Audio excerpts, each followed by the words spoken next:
السلام عليكم ورحمة الله وبركاته. الحمد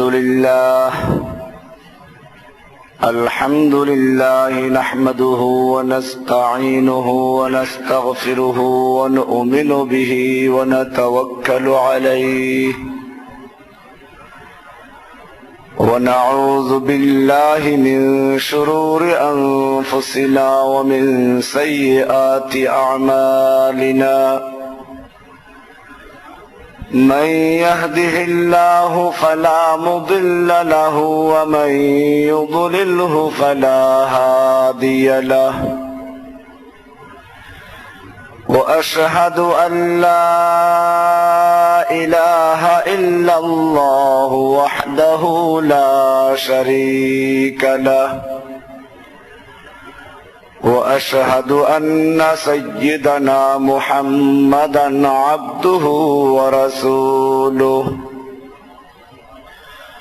صلى الله تعالى عليه وعلى آله وأصحابه أجمعين.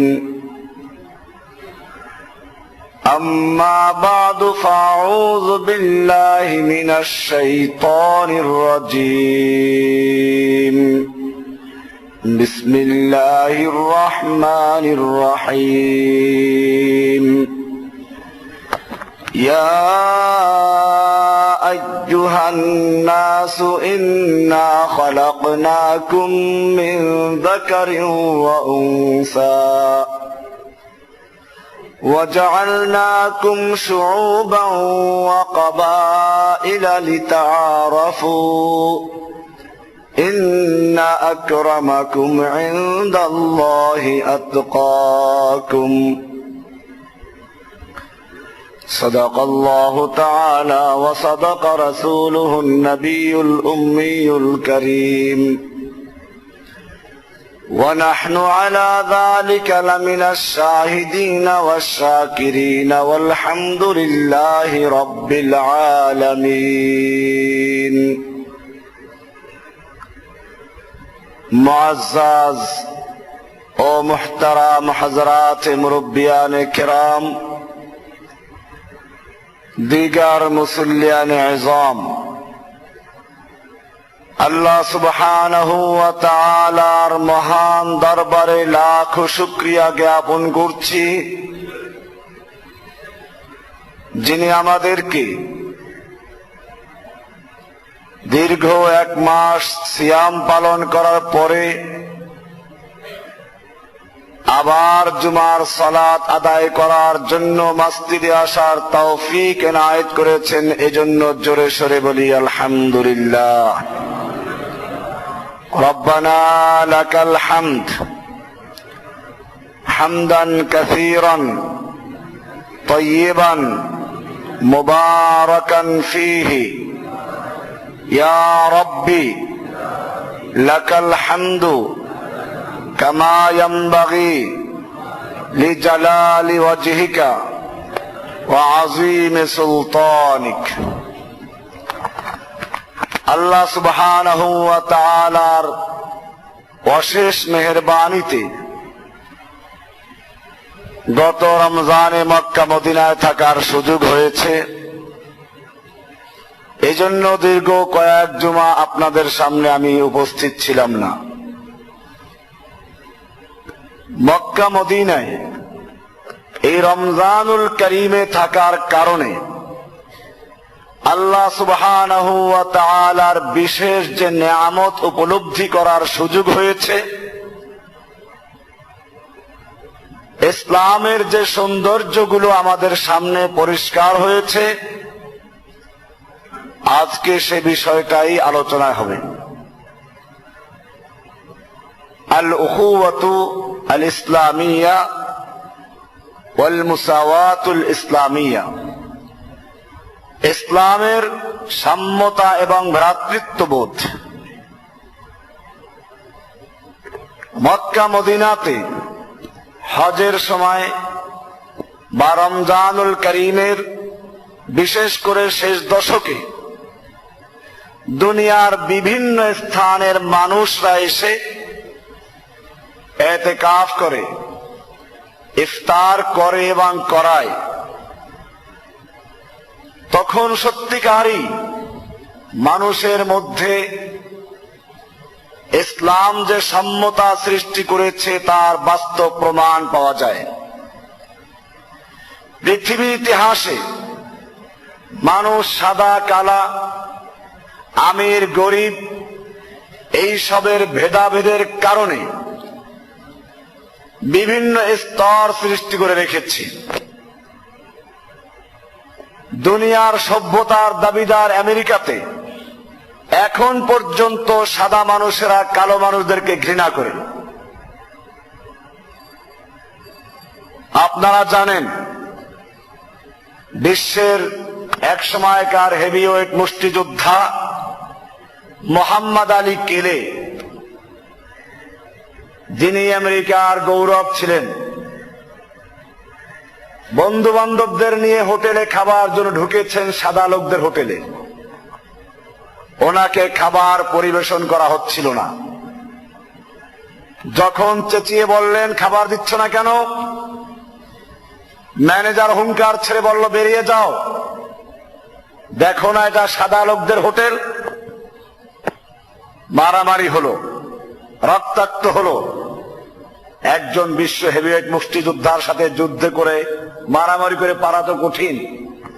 তিনি মারামারিতে বিজয় লাভ করলেও নিজের বিবেকের কাছে পরাজয় বরণ করেছেন। যেই ধর্ম, যেই মানুষের মধ্যে বিভেদ সৃষ্টি করে, কালা মানুষকে ঘৃণা করে, এটা কোনো আল্লাহ প্রদত্ত দ্বীন হতে পারে না, এটা কোনো গডের ধর্ম হতে পারে না, এটা কোনো ধর্মই হতে পারে না। তিনি নিজের গলায় যে স্বর্ণের যে সেই মেডেল ছিল তা ছিঁড়ে ফেলে দিলেন। এরপরে তিনি ইসলামের সন্ধান পেলেন। আমি এমন একটা ধর্ম তালাশ করছি, এমন একটা দিন তালাশ করছি যেই দিনের মধ্যে সাদা কালোর কোনো ভেদাভেদ নেই, যেই দিনের মধ্যে আমির গরিবের কোনো ভেদাভেদ থাকবে না। এই জন্য তিনি কোরআন শরীফ, হাদিস শরীফ পড়তে আরম্ভ করলেন, পেয়ে গেলেন নিজের চিন্তার খোরাক। আল্লাহর রাসূল সাল্লাল্লাহু আলাইহি ওয়াসাল্লামের এই ঘোষণা, মুসনাদে আহমদের হাদিস, আল্লাহর রাসূল সাল্লাল্লাহু আলাইহি ওয়াসাল্লাম বলেছেন, লা ফাদলা লিআরাবিয়্যিন আলা আজামিয়্যিন ওয়ালা লিআজামিয়্যিন আলা আরাবিয়্যিন ওয়ালা লিআহমার আলা আসওয়াদ ইল্লা বিত্তাকওয়া। আল্লাহর রাসূল সাল্লাল্লাহু আলাইহি ওয়াসাল্লাম ঘোষণা করেছেন, আজকের থেকে আরবের কোনো প্রাধান্য নেই আজমের উপরে, অনারবের উপরে, আবার কোন অনারবের প্রাধান্য নেই আরবের উপরে, কোন লাল মানুষের প্রাধান্য নেই কালো মানুষের উপরে, ইল্লা বিত্তাকওয়া। পার্থক্য হবে শুধুমাত্র তাকওয়ার মাধ্যমে, কে আল্লাহর কাছে বেশি প্রিয় আর কে আল্লাহর কাছে কম প্রিয়। শুধু এ পর্যন্তই নয়, আল্লাহর রাসূল সাল্লাল্লাহু আলাইহি ওয়াসাল্লাম তার বিদায় হজের ভাষণে বলেছেন, ইন্নাল্লাহা ক্বাদ আযহাবা আনকুম আবিয়াতাল জাহিলিয়া। আল্লাহ সুবহানাহু ওয়া তাআলা তোমাদের মধ্য থেকে জাহিলিয়াতের সমস্ত ত্রুটি বিচ্যুতি গৌরব অহংকারকে ধূলিসাৎ করে দিয়েছেন। আফখরাহা বিল আবায়ে, পূর্বপুরুষদেরকে নিয়ে গর্ব করা, বাপ দাদা বংশের গৌরব, এই সবগুলোকে আল্লাহ রাব্বুল আলামিন ধ্বংস করে দিয়েছেন। মুমিনুন তাকিয়ুন ফাজিরুন শাকিয়ুন আনতুম বনু আদম। হতে পারে একজন লোক পাপী, একজন গরিব, একজন আমির, একজন কালো, একজন সাদা, একজন আরবি, একজন আজমি, তোমরা সকলের পরিচয় হচ্ছে আনতুম বনু আদম, তোমরা আদমের সন্তান। আদম মিন তুরাবিন, আদমকে আল্লাহ সৃষ্টি করেছেন মাটির থেকে। এইভাবে আল্লাহর রাসূল সাল্লাল্লাহু আলাইহি ওয়াসাল্লাম হাদিসের মধ্যে পরিষ্কার ঘোষণা করে দিলেন, কোন আরবের কোনো পার্থক্য নেই, সাদা কালোর কোনো পার্থক্য নেই। কোরআনুল কারীমে আল্লাহ সুবহানাহু ওয়া তাআলা বলেছেন, ইয়া আইয়ুহান নাস, ইয়া আইয়ুহান নাস, নাস মানে দুনিয়ার সমস্ত মানুষকে বলা হচ্ছে, হে দুনিয়ার লোক সকল, ইন্না খালাকনাকুম মিন যাকারিন ওয়া উনসা, আমি তোমাদেরকে একজন পুরুষ এবং একজন নারী থেকে সৃষ্টি করেছি। ওয়াজআলনাকুম শুউবান ওয়া কাবাইলা, তোমাদেরকে বিভিন্ন গোত্রে এবং বিভিন্ন কবিলা, বিভিন্ন জাতিতে সৃষ্টি করেছি। লিতাআরাফু, যাতে তোমরা একে অপরের পরিচয় পেতে পারো, চিনতে পারো। ইন্না আকরামাকুম ইনদাল্লাহি আতকাকুম, তোমাদের বিভিন্ন গোত্রে বিভিন্ন আকারে সৃষ্টি করেছি। আফ্রিকার মানুষদেরকে দেখলে একরকম, মিশরের মানুষদেরকে দেখলে আরেক রকম, তুরস্কের মানুষ আরেক রকম, ইন্দোনেশিয়ার মানুষ একরকম, এরকম ভারতবর্ষের মানুষ আরেক রকম। আল্লাহ সুবহানাহু ওয়া তাআলা বলছেন, ওয়াজআলনাকুম শুউবান ওয়া কাবাইলা লিতাআরাফু, আমি তোমাদেরকে বিভিন্ন গোত্রে এবং বিভিন্ন আকৃতিতে সৃষ্টি করেছি, যাতে তোমরা একে অপরকে চিনতে পারো।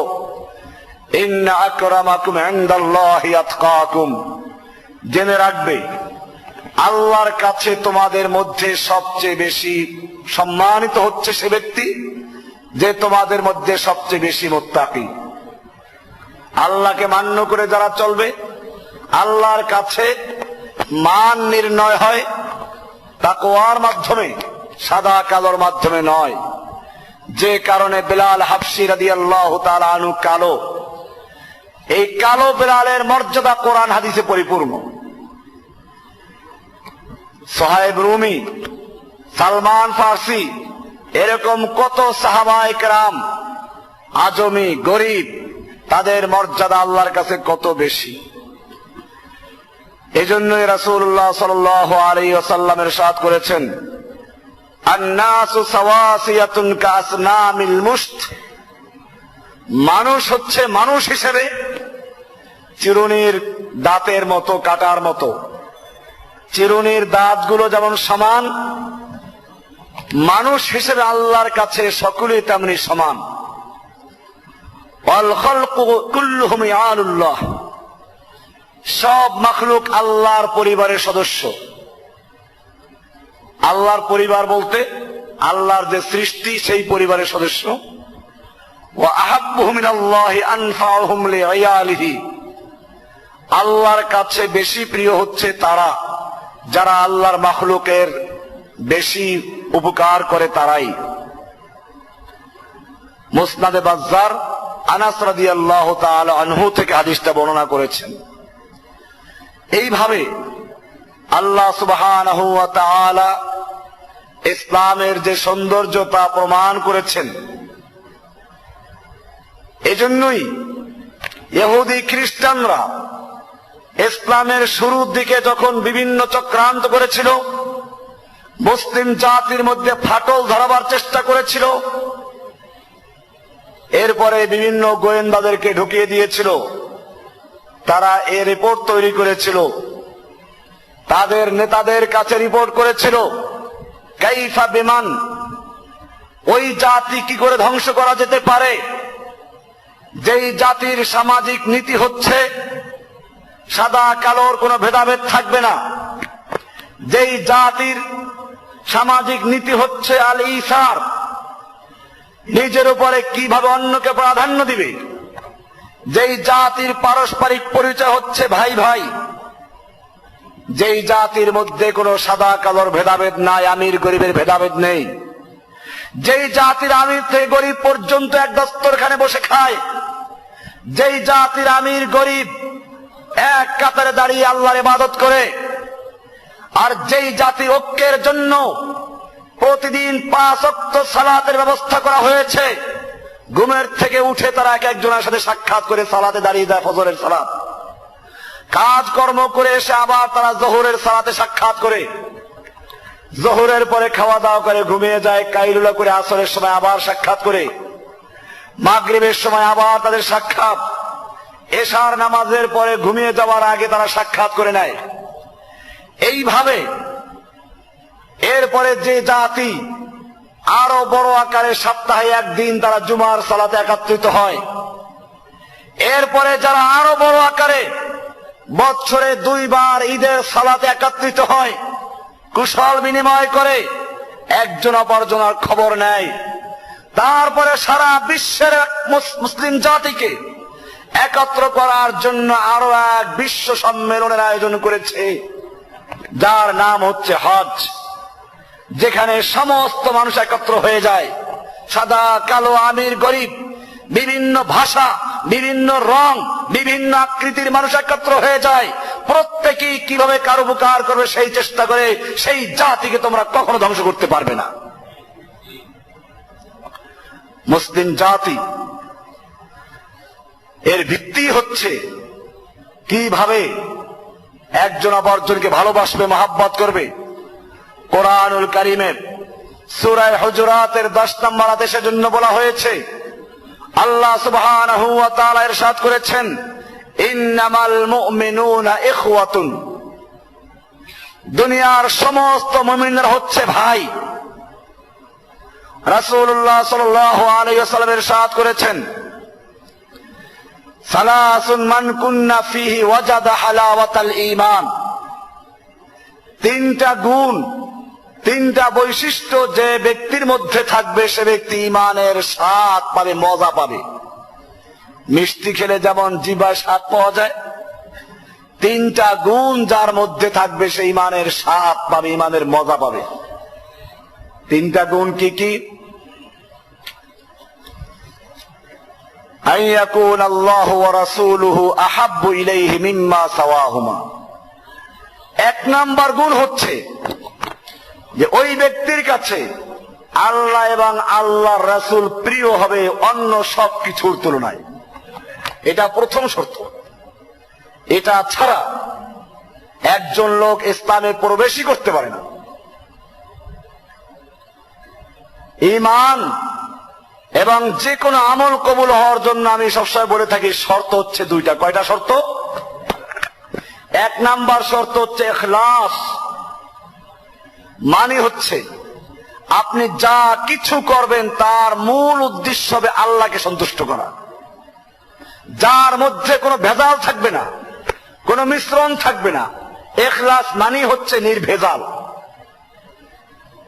আর্সেনিক মুক্ত পানি, ভেজাল মুক্ত স্বর্ণ, এরকম ভাবে সমস্ত গায়রুল্লাহ থেকে মুক্ত যে ঈমান, তার নাম হচ্ছে ইখলাস। তার নাম কি? ইখলাস মানে কি? সব গায়রুল্লাহ থেকে মুক্ত। এজন্য যে কোনো ইবাদত কবুল হওয়ার জন্য শর্ত হচ্ছে ইখলাস। আপনি ইবাদত করছেন, নামাজ পড়ছেন, লোকেরা বুজুর্গ বলবে, সেজন্য লম্বা রুকু করছেন, নফল বেশি বেশি করছেন। আপনি জিকির করছেন, উদ্দেশ্য লোকেরা আমাকে জাকির বলবে, শাকির বলবে, আপনি শিরক করেছেন। এরকম ভাবে আপনি দান খয়রাত করছেন, লোকেরা বলবে আমি বড় দানশীল, বড় দানবীর। আল্লাহ রাব্বুল আলামিনের আপনার দানের কোনো প্রয়োজন নেই। এই শিরক যুক্ত ইবাদত যখন আল্লাহর দরবারে পৌঁছানো হয়, আল্লাহ সুবহানাহু ওয়া তাআলা ফেরেশতাকে বলেন এটা আসমানের দরজা খোলা হবে না। ওখান থেকে ফেরেশতা নিয়ে ফেরত আসেন এবং যে ব্যক্তি আমল করেছে তার মুখে ছুঁড়ে মারেন আর বলেন তোর এবং তোর শিরকি যুক্ত আমলের কোনো প্রয়োজন নাই। ইখলাস। এজন্য যে কোনো ইবাদতের শুরুতে এই শর্ত সবসময় দেখবেন, শিরক মুক্ত, ভেজাল মুক্ত, ইখলাস ভিত্তিক। এই হাদিসের শুরুতেও সেটা আছে, যদিও বিষয়টা অন্য বিষয় আলোচনা করছি। উখুওয়াত, ভ্রাতৃত্ববোধ, ভালোবাসা, মহাব্বত। কিন্তু শুরুতে আল্লাহ রাসূল ভূমিকা দিলেন যে এইটা প্রথম। আইয়াকুন আল্লাহু ওয়া রাসূলুহু আহাব্বা ইলাইহি মিম্মা সাওয়াহুমা।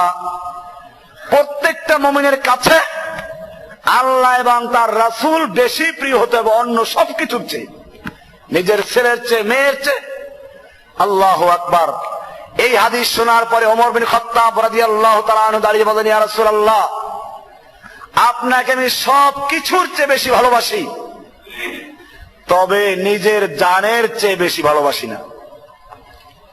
জান দেওয়ার প্রসঙ্গ যদি আসে হয়তো সেক্ষেত্রে আপনার ভালোবাসাকে আমি অগ্রাধিকার দিতে পারবো কিনা সন্দেহ আছে। আল্লাহর রাসূল সাল্লাল্লাহু আলাইহি ওয়াসাল্লাম ওমরের বুকের ভিতরে থাপ্পড় মারলেন যে তাহলে তুমি এখনো মুমিন হতে পারো নাই। কিছুক্ষণ পর ওমর বললেন, ইয়া রাসূলুল্লাহ লা আনতা হাব্বু ইলাইয়া মিম্মা সাওয়াহুমা। ইয়া রাসূলুল্লাহ, আপনি আমার কাছে প্রিয় মিন নাফসি, আমার জানের চেয়ে বেশি প্রিয়। আল্লাহ রাসূল সাল্লাল্লাহু আলাইহি ওয়াসাল্লাম আবার বুকে থাপ্পড় মেরে বলেন, হা আল আন, এখন তুমি পূর্ণ মুমিন হয়েছো। যে কারণে আল্লাহর নবীর সাহাবীরা নবীকে হেফাজত করার জন্য নিজেকে ঢাল স্বরূপ পেতে ধরতেন। 80-90টা করে তীর তরবারির জখম পাওয়া গেছে এক একজন সাহাবীর বুকে। শাহাদাতের পরে আল্লাহর নবীর দিকে যেন একটা তীর পড়তে না পারে। এটা কি এমনি সম্ভব? আমরা তো নবীর ভালোবাসা দেই মুখে, আশেকে রাসূল নিজের ছেলেটাকেও ঘুমের থেকে উঠাই না ফজরের নামাজে, যাতে করে কি হয় স্কুলে যেতে কষ্ট না হয়ে যায়। কি ভালোবাসা! এই জন্য কোরআনুল কারীমে স্পষ্ট ভাবে বলা হয়েছে, কুল ইন কানা আবাউকুম আবনাউকুম। 8টা জিনিসকে উল্লেখ করেছেন, তোমাদের পিতামাতা, তোমাদের স্ত্রী সন্তান, তোমাদের বাড়ি ঘর, ব্যবসা বাণিজ্য, তোমাদের টাকা পয়সা, অর্থ সম্পদ, চাকরি, ব্যবসা, এই সব কিছু যদি তোমার কাছে বেশি প্রিয় হয় 3টা জিনিস থেকে, মিনাল্লাহি ওয়া রাসূলিহি ওয়া জিহাদিন ফি সাবিলিহি ফাতারাব্বাসু। আল্লাহর চেয়ে, আল্লাহর রাসূলের চেয়ে এবং আল্লাহর রাস্তায় জিহাদ করার চেয়ে যদি তোমাদের এই জান মাল, তোমাদের বাড়ি ঘর, ছেলে সন্তান, স্ত্রী, এগুলো বেশি প্রিয় হয়, এই 3টা জিনিস থেকে তাহলে অপেক্ষা করো, আল্লাহ রাব্বুল আলামিন তোমাদের উপরে গজব নাজিল করার জন্য অপেক্ষা করো। আজকে যে সারা বিশ্বে মুসলিম জাতির উপরে এই বিপদ আপদ গজব, এর কারণ কি? কারণ হচ্ছে এই মুসলিম জাতি ঠিকই শুক্রবারে মসজিদে ভিড় করে, ঈদের দিন ঈদগাহে ভিড় করে ঠিকই, কিন্তু যখন আল্লাহ এবং তার নবীর ভালোবাসার প্রশ্ন আসে তখন দেখা যায় মোকাবেলা ফেল করে যায়। এই জন্য প্রথম শর্ত হচ্ছে, একজন লোক ঈমানের স্বাদ পাওয়ার জন্য, ঈমানের মজা পাওয়ার জন্য শর্ত হচ্ছে 1 নাম্বার, আইয়াকুন আল্লাহ রাসূলুহু আহাব্বা ইলাইহি মিম্মা সাওয়াহুমা। আল্লাহ এবং তার নবীর ভালোবাসা, আল্লাহ এবং তার নবী সবচেয়ে বেশি প্রিয় হবে অন্য সবকিছুর তুলনায়। 2 নাম্বার, ওয়া ইউহিব্বাল মারউ লা ইউহিব্বুহু ইল্লা লিল্লাহি। একজন লোককে সে ভালোবাসবে শুধু আল্লাহকে সন্তুষ্ট করার জন্য। আমার সবকিছু ভালোবাসার মূল উৎসকে আল্লাহর উদ্দেশ্যে ভালোবাসা, আল্লাহর উদ্দেশ্যেই শত্রুতা হবে। আল্লাহর উদ্দেশ্যে ভালোবাসা মানে একজন লোক আল্লাহর দ্বীনের উপরে আছে, আল্লাহর দ্বীনের কাজ করছে, আল্লাহর দ্বীনের উপরে অটল আছে, এজন্য তাকে ভালোবাসা। এর নাম হচ্ছে কি? আল্লাহর জন্য ভালোবাসা। আমি আমার রসুলকে ভালোবাসবো কার জন্য?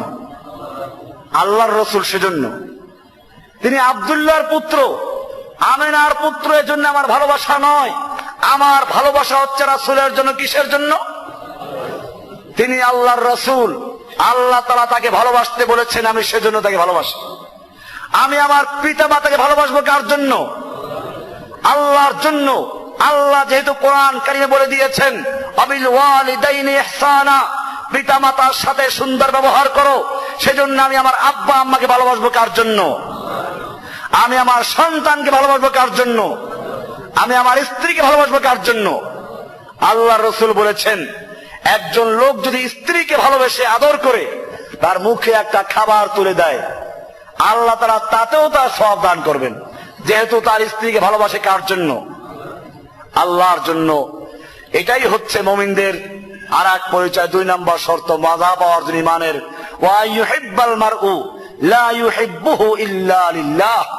একজন মানুষকে সে আল্লাহর জন্যই ভালোবাসে। এরপরে 3 নম্বর বিষয়টা আছে, ওয়া ইয়াকরাহা আন ইয়াউদা ফিল কুফর বাদা আন আনকাযাহু আল্লাহু মিনহু কামা ইয়াকরাহু আন ইউকযাফা ফিন নার।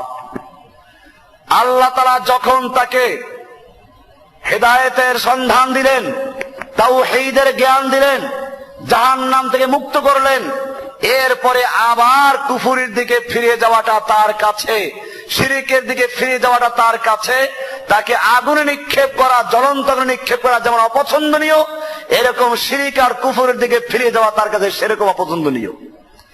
এরকম যদি হতে পারে তাহলে সেই ব্যক্তি ইমানের স্বাদ পাবে। কয়টা গুণ বলা হলো? 3টা। খেয়াল রাখতে হবে ইমানের স্বাদ পাওয়ার জন্য। যাই হোক, আমি আলোচনা করছিলাম ইসলামের সৌন্দর্য ভালোবাসার উপরে। একজন মুমিন আর একজন ভাই, মোহাব্বত ভালোবাসা হচ্ছে এর শেয়ার। আল্লাহর রাসূল সাল্লাল্লাহু আলাইহি ওয়াসাল্লাম এই দ্বীনি মোহাব্বত যারা রাখে তাদের মর্যাদা কত বড় বলেছেন। আল্লাহর রাসূল সাল্লাল্লাহু আলাইহি ওয়াসাল্লাম বলছেন, কিয়ামতের দিবসে আল্লাহ রাব্বুল আলামিন এই পারস্পরিক মোহাব্বত করে যারা দ্বীনের জন্য, তাদেরকে আরশের ছায়া তলে তাদের স্থান দিবেন। 7 দল মানুষকে স্থান দিবেন। তার মধ্যে এক দল মানুষ হচ্ছে ওয়ারাজুলানে তাহাব্বা ফিল্লাহি ইজতামা আলাইহি ওয়া তাফাররাকা আলাইহি। ওই 2 ব্যক্তি, যেই 2 ব্যক্তি পরস্পরে একজন আরেকজনকে ভালোবাসতো। কার জন্য? আল্লাহর জন্য ভালোবাসতো। এই আল্লাহর জন্য ভালোবাসা অর্জন করতে হবে। ইজতামা আলাইহি ওয়া তাফাররাকা আলাইহি, আল্লাহর জন্যই তারা একত্র হয়, আবার আল্লাহর জন্যই তারা বিচ্ছিন্ন হয়। এটা একটা বড় মর্যাদা।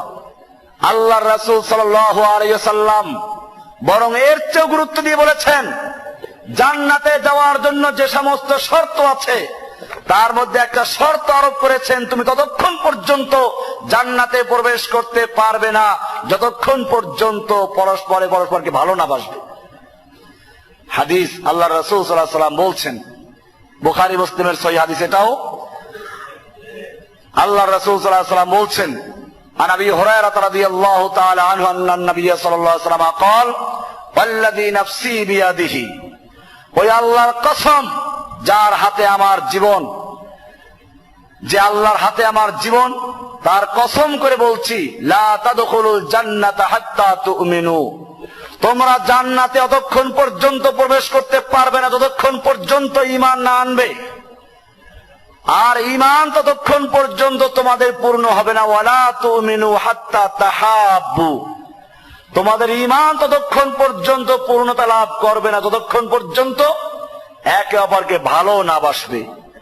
এরপরে আল্লাহর রাসূল সাল্লাল্লাহু আলাইহি ওয়াসাল্লাম বলেছেন, আওয়ালা আদুল্লুকুম আলা শাইইন ইযা ফাআলতুমুহু তাহাব্বাতুম, আমি কি তোমাদেরকে বলে দিব না এমন জিনিস যেটা করলে পরে তোমাদের পারস্পরিক ভালোবাসার সৃষ্টি হবে?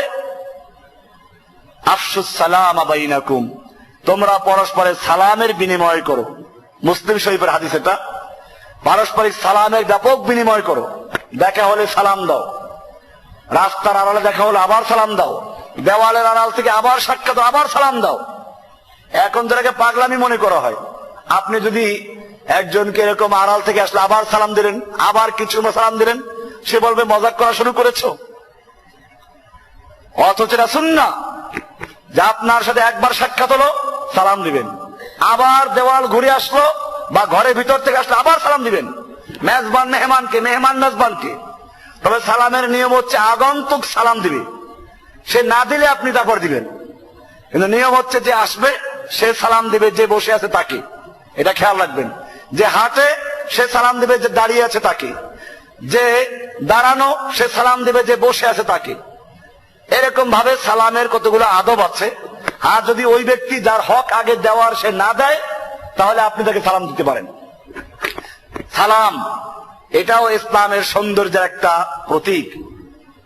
হঠাৎ করে একজন মানুষের সঙ্গে দেখা হলো, আপনি তাকে বললেন, আপনি ভয়ে আছেন লোকটা ছিনতাইকারী না পকেট মার না কি ক্ষতি করে, সে আপনাকে বলল আসসালামু আলাইকুম ওয়া রাহমাতুল্লাহি ওয়া বারাকাতুহু, আপনার প্রতি আল্লাহর পক্ষ থেকে রহমত বরকত শান্তি বর্ষিত হোক। বোঝা গেল সে আপনার শান্তি কামনা করছে, সে আপনার ক্ষতি করবে না, পকেট মারবে না, আপনাকে ছিনতাই করবে না, আপনার শাস্তি দিবে না। কি সুন্দর কাজ! ইসলামের সৌন্দর্যগুলো চিন্তা করতে হবে। আমরা তো সালাম দেই, এটা কিয়ামতের লক্ষণ যে বড় লোকদেরকে দেখলে সালাম দিবে, অথবা সালাম দিবে মাখাফাতাশ শার, নেতার ক্ষতির থেকে বাঁচার জন্য সালাম দিবে। দেখেন না ওই যে পুলিশে সালাম দেয় কেমন অফিসারদেরকে, হাতে আর পায়ে। তার মানে ক্ষমতা যতক্ষণ আছে ততক্ষণ হাতে, আর ক্ষমতা গেলে পাও দিয়ে লাথাবো, তাই করে রাস্তায় বসে। দেখেন না ক্ষমতা গেলে লাথায় কেমনে, পিটাই কেমনে, মন্ত্রী এমপি পিটে লাল করে ফেলে। আর ইসলামের সৌন্দর্য আপনি দেখবেন, আল্লাহু আকবার। আল্লাহ রাসূল সাল্লাল্লাহু আলাইহি ওয়াসাল্লাম বলেছেন, আফশুস সালাম, সালামের ব্যাপক বিনিময় করো, তুমি যাকে চিনো যাকে না চিনো সকলকে সালাম দাও। এমনকি যাকে সন্দেহ হয় যে মুসলমান কিনা তাকেও সালাম দেওয়ার ভিন্ন তরিকা আছে। বা মুসলমান আর অন্য মুসলিম অমুসলিম একসাথে বসে আছে, সেখানে মুসলিমকে সালাম দিবেন কি করে, তারও নিয়ম আছে। আসসালামু আলা মান ইত্তাবাল হুদা, সালাম ওই ব্যক্তির প্রতি যা হেদায়েতকে অনুসরণ করে। এখন ওই হিন্দু যদি হেদায়েত গ্রহণ করে তাহলে তার জন্য সালাম, আমি থেকে বাদ দেই নাই। কিন্তু অনেকে মনে করতে সালাম থেকে বাদ দেওয়া হচ্ছে, বাদ দেওয়া হয় নাই, বরং হিন্দুকেও বলে দেওয়া হলো আসসালামু আলা মান ইত্তাবাল হুদা, যেই ব্যক্তি হেদায়েতের অনুসরণ করে হেদায়েতকে গ্রহণ করে তার প্রতি সালাম। তবে তুমিও যদি হেদায়েতের আওতায় আসো তোমাকে আমি সালাম দিচ্ছি।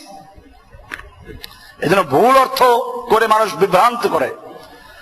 আল্লাহর রাসূল সাল্লাল্লাহু আলাইহি ওয়াসাল্লাম এরপরে বলছেন, মুআজ রাদিয়াল্লাহু তাআলা থেকে বর্ণিত, তিনি বলেন, সামি'তু রাসূলুল্লাহ সাল্লাল্লাহু আলাইহি ওয়াসাল্লাম ইয়াকুল ক্বালা আল্লাহু আযজা ওয়া জাল্লা আল মুতাহাব্বুনা ফি জালালি লাহুম মানাবির মিন নূরিন ইয়াগবিতুহুমুন নাবিয়্যুনা ওয়াশ শুহাদা। তিরমিজি শরীফের হাদিস, সহিহ হাদিস। আল্লাহর রাসূল সাল্লাল্লাহু আলাইহি ওয়াসাল্লাম বলছেন, যারা আল্লাহর উদ্দেশ্যে পরস্পরকে ভালোবাসে, আল্লাহ রাব্বুল আলামিন তাদেরকে নূরের মেম্বার তৈরি করে তার উপরে বসাবেন, যা দেখে নবী এবং শহীদগণ পর্যন্ত গিপ্তা করবে, ঈর্ষা করবে। এত ভালোবাসা। আবু হুরায়রা রাদিয়াল্লাহু তাআলা একটা হাদিস বর্ণিত আছে, তিনি বলেন যে আন্না রাজুলান যারা খান লাহু ফি ক্বরিয়াতিন উখরা, একজন লোক তার নিজের এলাকা থেকে আরেক এলাকায় আরেক গ্রামে তার একজন দ্বীনী ভাই আছে, তার সঙ্গে সাক্ষাৎ করতে যাচ্ছে। ফাআরসাদাল্লাহু তাআলা আলা মুদরাজাতিহি, আল্লাহ তাআলা ওই ব্যক্তির রাস্তার মাঝখানে একজন ফেরেশতাকে দাঁড় করিয়ে দিলেন। মালাকান ফালাম্মা আতা আলাইহি, ফেরেশতার কাছে যখন ওই লোকটা আসলো, ক্বালা আইনা তুরিদ, তুমি কোথায় যাচ্ছ?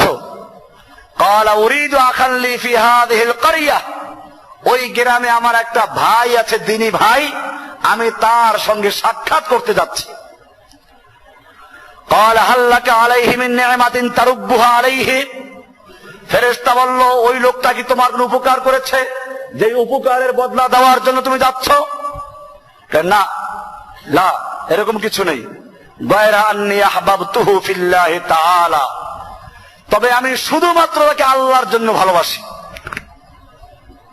কালা, ফেরেশতা বলছে, ফাইন্নী রাসূলুল্লাহ ইলাইকা, আমি কোনো মানুষ না, আমি আল্লাহর পক্ষ থেকে প্রেরিত হয়েছি তোমার কাছে ফেরেশতা। বিআন্নাল্লাহ ক্বাদ আহাব্বাকা কামা আহবাবতাহু ফীহি, তুমি যেই কারণে ওই লোকটাকে ভালোবাসো, আল্লাহ সুবহানাহু ওয়া তাআলা সেজন্য তোমাকে ভালোবাসেন, এই সুসংবাদ তোমাকে দেওয়ার জন্য আল্লাহ তাআলা আমাকে এখানে দাঁড় করে দিয়েছেন। মুসলিম শরীফের সহিহ হাদিস। এরকম কি আছি আমরা এখন মুসলিম ভাইয়ের খবর নেওয়ার মতো? বরং বিপদে বললে দৌড় দেই যে না, ওর সাথে সম্পর্ক আসলে আমাকেও হয়তো কিছু বলে ফেলবে। এটা কাজ নয়। মুমিনদের পারস্পরিক অবস্থা এরকম। আল্লাহর রাসূল সাল্লাল্লাহু আলাইহি ওয়াসাল্লাম এভাবে আদেশ করেছেন।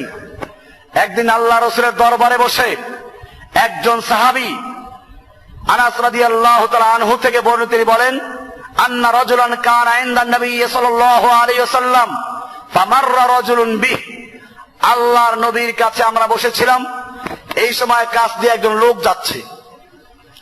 ফাকালা, তখন আমাদের মজলিসের একজন লোকে বলল, ইয়া রাসূলুল্লাহ ইন্নী লা উহিব্বু হাযা, আমি ওই যে লোকটা যাচ্ছে ওকে আমি ভালোবাসি আল্লাহর জন্য। ফাকালা লাহু নবী সাল্লাল্লাহু আলাইহি ওয়াসাল্লাম আ'লামতাহু, তুমি যে তাকে আল্লাহর জন্য ভালোবাসো এটা কি তাকে বলেছো, তাকে জানিয়েছো? ক্বালা লা, না আমি তো তাকে বলি নাই। ক্বালা আলিমহু, যাও তাকে জানিয়ে আসো। ফালাহিকাহু, লোকটা দৌড় দিয়ে গেল, গিয়ে বলল যে আমি তোমাকে আল্লাহর জন্য ভালোবাসি। লোকটা উত্তর দিল, ক্বালা ইন্নী উহিব্বুকা ফিল্লাহ, আমি তোমাকে আল্লাহর জন্য ভালোবাসি। এবারে লোকটা উত্তর দিচ্ছে কি, ফাকালা আহাব্বাকাল্লাহুল্লাযী আহবাবতানি লাহু, তুমি আমাকে যে আল্লাহর জন্য ভালোবাসো সে আল্লাহ তোমাকে ভালোবাসুন। আল্লাহর রাসূল সাল্লাল্লাহু আলাইহি ওয়াসাল্লাম যখন লোকটা ফিরে আসলো, জিজ্ঞেস করা তুমি কি বলেছো তাকে? বলে হ্যাঁ বলেছি। বলে সে কি উত্তর দিল? সে উত্তর দিয়েছে এরকম যে তুমি যার জন্য আমাকে ভালোবাসো সেই আল্লাহ তোমাকে ভালোবাসুক। আল্লাহর রাসূল সাল্লাল্লাহু আলাইহি ওয়াসাল্লাম বলেন এটাই হচ্ছে তোমাদের সকলের জন্য উত্তর। এখন থেকে তোমরা যখন কোন মুমিনকে আল্লাহর জন্য ভালোবাসবে তাকে জানিয়ে দিবে, এবং যাকে জানাবে সে উত্তর দিবে আহাব্বাকাল্লাহুল্লাযী আহবাবতানি লাহু। মুখস্থ করে নেবেন যে আল্লাহর উদ্দেশ্যে তুমি আমাকে ভালোবাসো সে আল্লাহ তোমাকে ভালোবাসুন।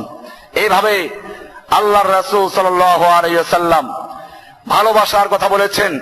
হাদিসে আরো অনেক হাদিস বর্ণিত আছে, আল মুমিনু লিল মুমিন কাল বুনিয়ান, একজন মুমিন আর একজন মুমিনের জন্য হচ্ছে একটা প্রাচীরের মতো, একটা অট্টালিকার মতো। ইয়াসুদ্দু বাদুহু বাদান, যে অট্টালিকা নির্মাণ করতে গিয়ে একটা উপরে ইটের উপর আর একটা ইটকে গাঁথনি দিতে হয়, সিমেন্ট দিয়ে গাঁথনি দিয়ে তারপরে মজবুত করা হয়। ঠিক তেমনি ভাবে একজন মুমিন আর একজন মুমিন দ্বারা শক্তি অর্জন করে। মাসালুল মুমিন ফি তাওয়াদ্দুহিম ওয়া তারাহুমিহিম ওয়া তাআতুফিহিম, মুমিনদের দৃষ্টান্ত তাদের ভালোবাসা, তাদের মহব্বত, তাদের আপনত্বের মধ্যে মিসলুল জাসাদ, একটা দেহের মতো। ইযা ইশতাকা মিনহু উযবুন তাদাআলাহু সাইরুল জাসাদ বিসাইরিল হুম্মা, যখন একটা অঙ্গ অসুস্থ হয়ে পড়ে, জখম হয়, গোটা দেহ তার জন্য অনিদ্রা থাকে, তার জন্য না খেয়ে থাকে, পুরা দেহ আক্রান্ত হয়। ঠিক তেমনি ভাবে গোটা দুনিয়ার মুমিনরা হচ্ছে একটা দেহ সমতুল্য। একটা দুনিয়ার মুসলিম আক্রান্ত হলে গোটা দুনিয়ার মুসলিম তার জন্য ব্যথিত হবে। আর এক হাদিসে বলেছেন আল মুসলিমুনা কারাজুলিন ওয়াহিদ, মুসলিম দুনিয়ার সমস্ত মুসলিম হচ্ছে একটা মানুষের মতো। ইনিস্তাকাত আইনিস্তাকা কুল্লুহু, যদি একটা মানুষের দেহের এক জায়গায় আক্রান্ত হয়, চোখে ব্যথা হলে গোটা দেহে ব্যথা হয়। ওয়াইনিস্তাকা রাসিস্তাকা কুল্লুহু, মাথায় ব্যথা হলে সারা শরীর ব্যথা হয়। এইভাবে গোটা দুনিয়ার মুসলিমরা হচ্ছে এক ধরনের। এই যে সৌন্দর্য এখনো আছে, আল্লাহর নবীর সাহাবায়ে কেরামদের যুগে যেরকম ছিল, মুহাজিররা যখন হিজরত করে মক্কায় চলে গেলেন, আনসারী মদিনায় চলে গেলেন, আনসারী সাহাবায়ে কেরামরা তাদের সামনে সব তুলে ধরলেন, এই আমার বাগান, এ আমার সম্পদ, এর থেকে তোমার যা মনে চায় তা নিয়ে যাও, যা মনে চায় রেখে দাও। আল্লাহর কসম, যতটুকু তোমরা নিবে অতটুকু আমার কাছে প্রিয়, যা তুমি আমার জন্য রেখে যাবে।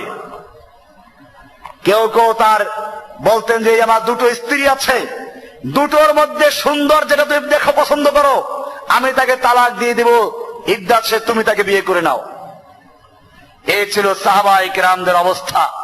আর যারা এই প্রস্তাব পেলেন তারাও কি নিয়ে নিলেন? তাদের অবস্থা কি হাদিসে আছে? তারা উত্তর দিতেন বারাকাল্লাহু লাকা ফি আহলিকা ওয়া মালিকা, আল্লাহ তাআলা তোমার পরিবার, তোমার মালের মধ্যে বরকত দান করুন। মালে শাইইন মিন হাযা ফি নাফসি হাজা, তোমার এই সব কিছুরই আমার অন্তরে কোনো আগ্রহ নাই, চাহিদা নাই। ওয়ালাকিন দাল্লুনি আলা সুক, আমাকে দেখাইয়ে দাও বাজার কোথায় আছে, লে আমালা, বাজার গিয়ে ব্যবসা করি। কারণ মক্কার লোকেরা ব্যবসায়ী ছিল, ব্যবসা জানতেন। তারা বলে আমাদেরকে বাজার দেখাও, ব্যবসা করব। ঠিকই ব্যবসা করে কয়েকদিনের মধ্যে মদিনার লোক তো কৃষক হয়ে গেল, এই মক্কার মুহাজিররা কয়েকদিনের মধ্যে তারা বড় বড় ব্যবসায়ী হয়ে গেল। ওসমান মক্কারও বড় ধনী, মদিনারও বড় ধনী। আব্দুর রহমান বিন আউফ মক্কার ধনী, মদিনার ধনী। আবু বকর সিদ্দিক মক্কার ব্যবসায়ী, মদিনার ব্যবসায়ী। এরা বড় বড় ব্যবসায়ী ছিল। এই জন্য এখানে দেখার উদ্দেশ্য আনসাররা কিভাবে পেশ করেছিলেন তাদেরকে। আল্লাহু আকবার, এর কি দৃষ্টান্ত আছে? আল্লাহর নবী মেহমান দিয়েছেন, ঘরে গিয়ে দেখলো খাবার, শুধু বাচ্চাদের জন্য যে খাবার রাখা যতই আছে। স্ত্রীকে বলছে নাব্বিনি সিবিয়ানাক ওয়া আতফি সিরাজ, বাচ্চাদেরকে ঘুম পাড়াইয়া দাও। এরপরে মেহমানদের সঙ্গে আমাদের খেতে হবে, খেলেও তো খাবারে হবে না। আতফি সিরাজ, বাতি ঠিক করে বাহানা করে বাতি বন্ধ করে দাও। ওয়াকাদ্দিমি মা ইনদাকা লিয-যায়ীফ, তোমার কাছে যে খাবার আছে মেহমানের সামনে পেশ করো। বাতি বন্ধ করে মনে করবো যে আমরাও খাচ্ছি, তার মুখে তুলে দেবো, সে খেয়ে যাবে, আমরা না খেয়ে থেকে যাব। ওয়া নাজলিসু মা'হু আল মাইদা, আমরা তার সামনে দস্তখানে বসবো। নুহিমুহু আন্নানা নাকুলু মা, তাকে আমরা ধারণা দিব আমরাও তার সঙ্গে খাচ্ছি, ওয়ালা নাকুলু, আমরা খাবো না। ওয়ায়াজলিসুনা আলাল মাইদা ওয়ায়াকুলু দাইফু ওয়াহদাহু, বসত মেহমানদের সঙ্গে, খেত মেহমান একা। ওয়ায়াবিতু যাওজানি তাবিয়াইন, স্বামী স্ত্রী ক্ষুধার্ত, সন্তানরা ক্ষুধার্ত। আল্লাহ সুবহানাহু ওয়া তাআলার সন্তুষ্টির জন্যই তারা আমল করেছেন। সকালে উঠে কাউকে গল্প করেন না আমরা এই কাজ করেছি। আল্লাহ সুবহানাহু ওয়া তাআলা যার জন্য আমল করার, তিনি আল্লাহর নবীকে আগেই জানিয়ে দিয়েছেন। দরবারে যখন হাজির হলো সঙ্গে সঙ্গে আল্লাহ রাসূল মুস্কি এসে বললেন, লাকাদ আজিবাল্লাহু মিন সানিইকুমা আল-লাইলাতা, আজকের রাতে তোমরা যে কাজটা করেছো এতে আল্লাহ তাআলা আশ্চর্য হয়েছেন, তোমাদের উপর খুশি হয়ে গেছেন।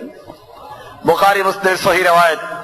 এরপরে আল্লাহর রাসূল সাল্লাল্লাহু আলাইহি ওয়াসাল্লাম ওদেরকে আয়াত শুনিয়ে দিলেন, যে আয়াত ওদের সম্পর্কে নাযিল হয়েছে, ওয়াল্লাযীনা তাবাওয়াউদ দারা ওয়াল ঈমানা মিন ক্বাবলিহিম ইউহিব্বুনা মান হাজারা ইলাইহিম ওয়া লা ইয়াজিদুনা ফি সুদুরিহিম হাজাতাম মিম্মা উতু ওয়া ইউসিরুনা আলা আনফুসিহিম ওয়ালাউ কানা বিহিম খাসাসা ওয়া মান ইউকা শুহা নাফসিহি ফাউলাইকা হুমুল মুফলিহুন। কোরআনুল কারীম সূরা হাশরের 9 নম্বর আয়াত বলা হয়েছে, ওয়াল্লাযীনা তাবাওয়াউদ দারা ওয়াল ঈমান, যারা ঈমানকে এবং তার ঈমানের ঘরকে যারা স্থান দিয়েছে অন্তরে, ইউহিব্বুনা মান হাজারা ইলাইহিম, তারা ভালোবাসে ওই লোকদেরকে যারা তাদের কাছে হিজরত করে গিয়েছে। ওয়ালা ইয়াজিদুনা ফি সুদুরিহিম হাজাতাম মিম্মা উতু, তাদেরকে যে সম্পদ, যে যা কিছু দেওয়া হয়েছে সেজন্য তারা নিজেদের কোনো প্রয়োজন মনে করে না। ওয়ায়ুসিরুনা আলা আনফুসিহিম ওয়ালাউ কানা বিহিম খাসাসা, তারা নিজের উপরে অন্যকে প্রাধান্য দেয় যদিও তে নিজে ক্ষুধার্ত থাকে। সূরা হাশরের 9 নম্বর আয়াত পড়বেন, সেখানে দেখবেন। আমি দেখেছি রমজান মাসেও ইফতারি করার জন্য আমার সঙ্গে ডক্টর ইদ্রিস সাহেব আর কয়েকজন ছিলেন। মদিনায় গিয়ে যখন ঢুকলাম মসজিদে আসরের পরে, সৌদি একজন এসে আমাদেরকে জড়াই ধরলো, তাআল ফি মা'দা, আমাদের দস্তরখানে ইফতার করো আজকে। আমরা বলে আমরা এইমাত্র আসছি, এখন আল্লাহ রাসূলের রওজা সালাম করব, তারপরে দস্তরখানে বসবো। না, সালাম পরে করো, এখন তো সময় নেই, ইফতারির সময় হয়ে গেছে। কোন রকম ছাড়ানো যাচ্ছে না। মক্কায় গিয়ে দেখেন একটা জায়গা পাওয়া যায় না খুঁজে, যেখানে কে কার আগে দস্তরখান বিছাবে, আসরের পরে জায়গা নিয়ে কারাকারি হয়ে যায়। আমি আমার সঙ্গীদেরকে বললাম, লক্ষ্য করো মসজিদুল হারামের ভিতরের অংশ আর বাহিরে গিয়া, ভিতরে হাউলায়ে আহলুল আখিরাহ, ভিতরে যারা ইতিকাফ করছে, চত্বরে যারা দস্তরখান বিছিয়ে আছে, এরা হচ্ছে আখিরাত নিয়ে প্রতিযোগিতায় লিপ্ত, কে কার চেয়ে বেশি সওয়াব অর্জন করবে।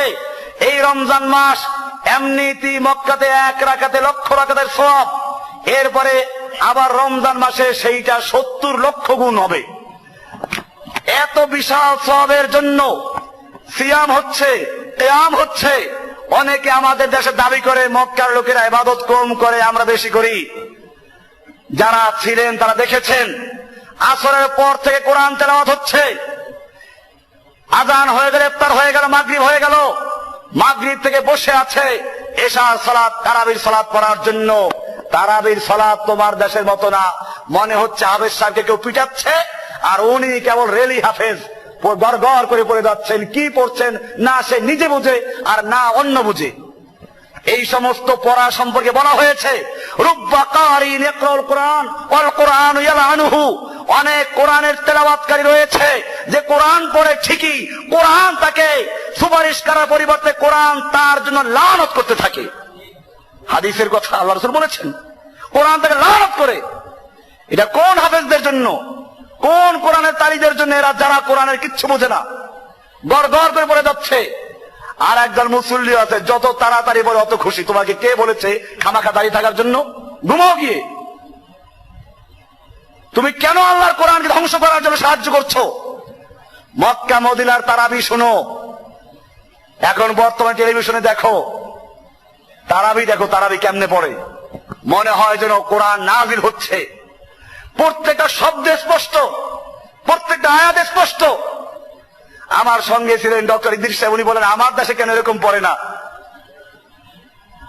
এটা যে শুনবে তারাবি শেষ হয়ে গেল, দীর্ঘ সময় তারাবি পড়া হলো, এরপরে কিছুক্ষণ ঘোরাফেরা করলো, খাওয়া দাওয়া করলো, ইস্তেঞ্জা করলো, আবার 1টা বেজে গেল, রমজানের শেষ দশক, 1টা বেজে গেল, কিয়ামুল লাইল শুরু হয়ে গেল, আবার জামাত শুরু হয়ে গেছে, দীর্ঘ সময় 3টা পর্যন্ত জামাত চলতে থাকে, নামাজ হচ্ছে, নামাজ পড়তে পড়তে 3টা বেজে গেল, এবারে দোয়া দুরূদ তাসবিহ তাহলিল যার মতো পড়ে, এরপরে গিয়ে সাহারি খেলো, আবার ফজর আযান হয়ে গেল, ফজরের নামাজ পড়লো, ফজরের নামাজের পরে ঘুমাতে শুরু করল, সারা রাত্র ইবাদত।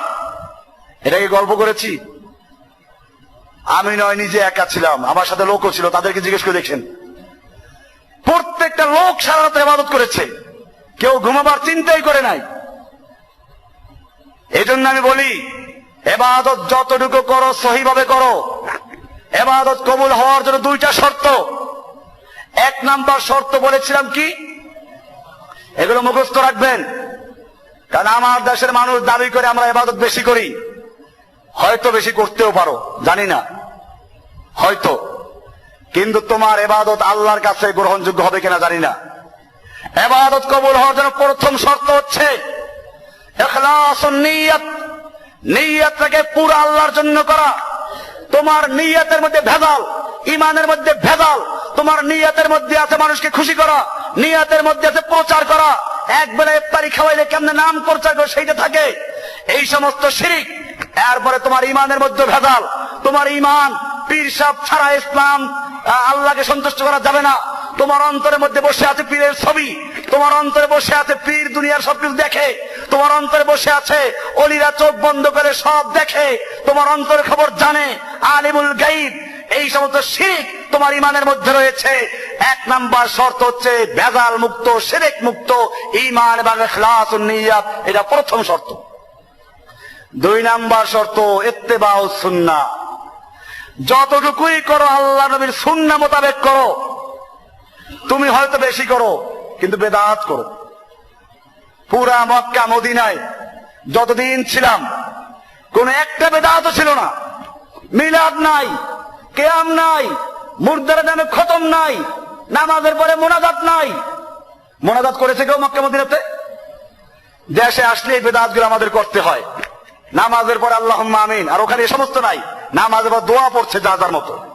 আল্লাহ নবীর সুন্নাহ, আল্লাহর নবী যে দোয়া পড়তেন সেই দোয়াগুলো পড়তেন, দীর্ঘক্ষণ পর্যন্ত দোয়া পড়তেছে, যার যার মতো আদায় করছে। এই জন্য ইবাদত কবুল হওয়ার শর্ত কয়টা? 1 নাম্বার ইখলাসুন নিয়ত, 2 নাম্বার ইত্তেবাউস সুন্নাহ, সুন্নাহ মোতাবেক দুরূদ শরীফ হচ্ছে। আর আমার দেশে দুরূদ পড়লে মন ভরে না, দুরূদটা একটু সুর দিয়ে পড়তে হবে, বালাগাল উলা বিকামালিহি, তালে তাল মিলাইয়া সুরে সুর মিলাইয়া। জিকির করতে গেলে একা একা জিকির চলে না, লা ইলাহা ইল্লাল্লাহ ধাক্কা মারতে হবে, কলব ফাটাইতে হবে, বিদআত। এই জিকির সাহাবায়ে কেরাম করেন নাই, কোন তাবেঈ করেন নাই, কোরআন হাদিসে নেই। সম্মিলিত হবে সুরে সুর মিলাইয়া, তালে তাল মিলাইয়া, ঘাড়ে ঘাড় মিলাইয়া। এই সমস্ত জব লাগানো, ধাক্কা লাগানো, এই সমস্ত জিকির শয়তানের তরিকা হতে পারে, চিশতি হতে পারে, কাদরি হতে পারে, নকশবন্দ হতে পারে, মুজাদ্দিদ হতে পারে, আল্লাহর নবী মুহাম্মদের তরিকা অবশ্যই নয়। মনে রাখতে হবে ইবাদত করতে হবে কার তরিকায়? তুমি মিলাদে সুর দিলা, আমরা নামাজে দুরূদ শরীফ পড়ি, নামাজে বসে বসে দাঁড়াই পড়ি, নামাজে বসে বসে কত সুন্দর আদবের সঙ্গে দুরূদ শরীফ পড়ছি। মক্কা মদিনায় সবাই দুরূদ শরীফ পড়ছে, দুরূদের ফজিলত অস্বীকার করতে পারবে? কোরআনে দুরূদের কথা বলা আছে, ইন্নাল্লাহা ওয়া মালাইকাতাহু ইউসাল্লুনা আলান নবী, নিশ্চয় আল্লাহ এবং আল্লাহর ফেরেশতারা আল্লাহর নবীর প্রতি দুরূদ পড়ে। ইয়া আইয়ুহাল্লাযীনা আমানু সাল্লু আলাইহি ওয়া সাল্লিমু তাসলিমা, হে ঈমানদারগণ তোমরা নবীর প্রতি সালাত এবং সালাম করো। এই নির্দেশ নাযিল হয়েছিল যার উপরে, যে সাহাবীদের সামনে তারা দুরূদ পড়েন নাই। তারা দুরূদ কেমনে পড়েছে সেইভাবে পড়ো। তোমার পীর কি বলল? পীর বলল সুরে সুর মিলে কাছে যাবো, দাঁড়িয়ে যাও, ইয়া নবী সালাম আলাইকা বলো। এই সমস্ত বেদাত এখন পর্যন্ত মক্কা মদিনায় নাই, আমার দেশে এগুলো রয়েছে। এজন্য জেনে রাখবেন, আজকে আমি আলোচনা করছিলাম ইসলামের ভ্রাতৃত্ববোধ, ইসলামের উখুওয়াত, এ বিষয় নিয়ে। তার প্রসঙ্গে চলে আসলে বিষয়গুলো যে ইবাদত কবুল হতে গেলে শর্ত 2টা। কয়টা? মুখস্থ করবেন। কয়টা শর্ত? কয়টা শর্ত? কি কি? ইখলাসুন নিয়াত ওয়া ইত্তিবাউস সুন্নাহ। ইখলাসুন নিয়াত, নিয়াতকে খালেস করে আল্লাহর জন্য, মানে শিরক মুক্ত। আর ইত্তিবাউস সুন্নাহ, আল্লাহ নবীর সুন্নাহর অনুসরণ করা, মানে কি বেদাত মুক্ত। কি মুক্ত? বেদাত, নিজের মন গড়া তরিকা। এই তরিকা এই দেশেই আছে, অন্য কোথাও নেই। এই জন্য এই সব তরিকা বর্জন করে একটা তরিকা আমাদের আসতে হবে। সেই তরিকার নাম কি? রাসূলের তরিকা। কার তরিকা? আর এছাড়া যত তরিকা সব কাদের তরিকা? মানুষের মন গড়া তরিকা। তিস্তিয়া, কাদেরিয়া, নকশাবন্দিয়া, মুজাদ্দিদিয়া, সোহরাওয়ার্দিয়া, সাবেরিয়া, অমুকিয়া তমুকিয়া, কত তরিকা। বেদাল। আমল অল্প করো, তুমি ঠিক মতো করো।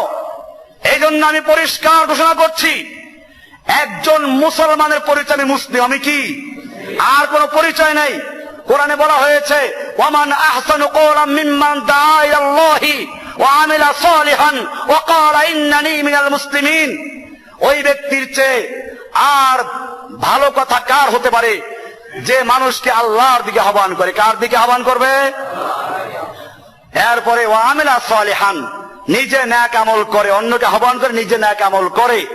ওয়া ক্বালা, এবং বলে, ইন্নানী মিনাল মুসলিমিন, আমি একজন কি? আমি একজন মুসলিম। বাস, এটা আমার পরিচয়। আমি চিশতি মুসলিম না, কাদেরি মুসলিম না, নকশবন্দি মুসলিম না, আমি মুসলিম। আমি কি? মুসলিম। আর কোন পরিচয় নেই, আমার পরিচয় মুসলিম। কোরআনে এক জায়গায় না, কোরআনে বহু জায়গায় বলা হয়েছে, মিল্লাতা আবিকুম ইব্রাহিম হুয়া সাম্মাকুমুল মুসলিমিন। তোমাদের মিল্লাত হচ্ছে ইব্রাহিমের মিল্লাত। হুয়া সাম্মাকুমুল মুসলিমিন, তিনি তোমাদের নাম রেখেছেন মুসলিমিন করে। কি করে? এই জন্য গোটা দুনিয়ার মানুষ মুসলিম। দুনিয়ার মানে যারা আমরা, যারা কোরআন অনুসারী, তাদের নাম কি? এই মুসলিম হওয়া। এবং মুসলিমদের মধ্যে ভ্রাতৃত্ববোধ থাকবে। যেভাবে আজকে বললাম, আজকে থেকে ইনশাআল্লাহ আমরা পরস্পর ভাই ভাই হয়ে গেলাম। এক ভাই আরেক ভাইয়ের খবর নেব, দেখে সাক্ষাৎ করবো, তাহলে এই মর্যাদাগুলো পাওয়া যাবে। আল্লাহ সুবহানাহু ওয়া তাআলা আমাদের সকলকে এই বিষয়গুলোকে বুঝার এবং আমল করার তৌফিক দান করুন।